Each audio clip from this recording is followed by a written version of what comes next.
What if Moses would have come and brought Noah's message? We'll build an ark and float down the Nile. It wouldn't have worked. And neither would Jesus' message ever work of Moses.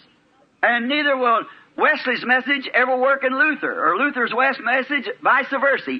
And today, our last great Reformation was Pentecost. And today, we're moving from that. Amen. And the Pentecostal message won't mix with this because it's another day. Amen. It's all the Word of God, but it's building like the feet, arms coming up. It's forming a bride for the rapture.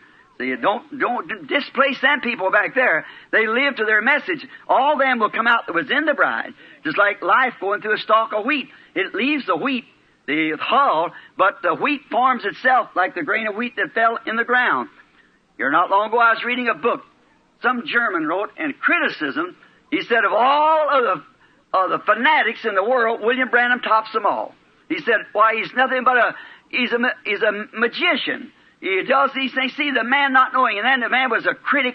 He didn't even believe in God. He said a God that could sit up in the dark ages, hold his hands across his tummy, and laugh at a bunch of Christians being mothers, and his own disciples are supposed to be mothers with little children and things, and let lions eat them up, and never even turn a hand. You see where the carnal mind, where education and things can't catch the vision? That carnal wheat had to fall into the ground. Just like Jesus had to fall to rise again, so did the church of Pentecost had to fall. It had to go into the ground. Them dark ages, any wheat, any grain that goes into the ground, it has to lay in that dark time to bring forth, but it started sprouting in Martin Luther. Come on through Wesley, on out into Pentecost, now go out to the grain. And now the denominational systems that they left behind, they're stalks. That's all is to be burnt, the denominational system. But the real grain of wheat that come out of each one of those reformations will be caught up in the bride. It all together will make the bride. Now we find out in England there, they impersonated the crucifixion not long ago, a bunch of makey-self like that he had drinking this mandrake weed. And we found it in Genesis where it spoke of.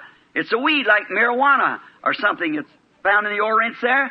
And if you drink it, it'll put you to sleep, maybe like you're dead, slump, everything, for 2 or 3 days at a time. He said when they give him vinegar and gall, it's all possible that was mandrake weed. And when they did, they give him that, and he went a slump like he was dead. They put him in the tomb, and they laid him there, and after 2 or 3 days, sure, going back, then he was awake again, was all right. Said he went up to India and died somewhere, an ordinary death, trying to fake a religion. The first place, that critic, what's the matter with people? See, it's just this day we're living in, scoffers. See? The day to fulfill the prophecy. God allotted His Word out to each age. And each one of those ages has to manifest that. And He also foreordained man for that age to fulfill that Word. Amen.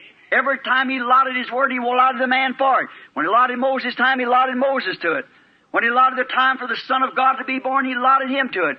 Every age He's allotted His man.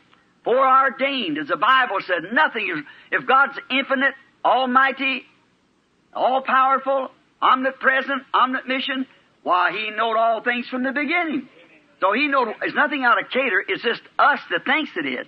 It's everything run. Look back in His Word and see what He's doing, then we'll have an understanding.